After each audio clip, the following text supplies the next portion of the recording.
Саламатсыздарбы урматтуу кесиптештер, саламатсыздарбы Жаш мугалимдер мектебинин жалпы жамааты Капыр Мадаминов агайыбыздын ой орушу кругозор китебинен номер 36 сабагыбызды өтөбүз.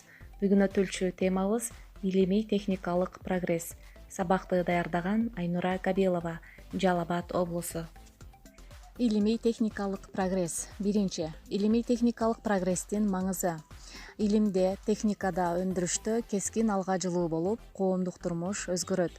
Өндүрүштө адамдын абалы өзгөрөт. Экинчи, илимий техникалык прогресстин багыттары.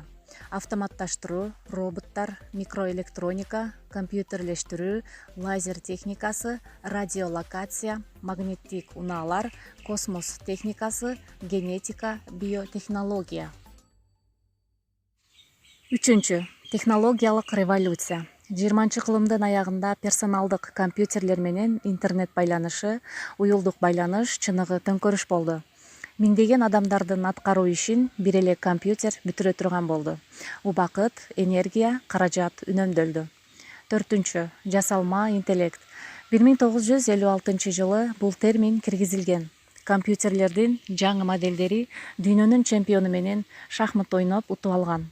Компьютер чыгарма жазышы мүмкүн, сочинение жаза алат. Мындайча айтканда, өз алдынча айрым операцияларды жүргүзүшү мүмкүн. Бешинчи, информациялык коом.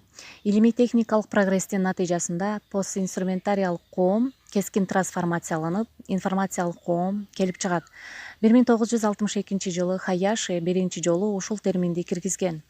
Мында башкаруу тармагында информацияны ресурска айландырышат.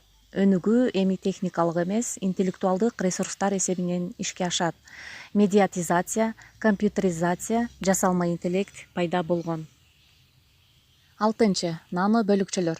Кезектеги технологиялык революцияны нано бөлүкчөлөрдүн медицинада, армияда, жасалма материалдар өндүрүүдө колдонууга алып келет. Жашоодо кыйла өзгөрүүлөр болот.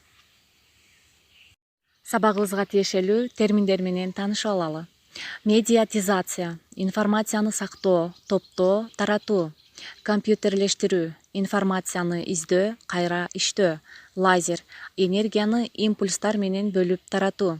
Ресурс – киреше булагы. Нано – эң кичине бөлүкчөлөр.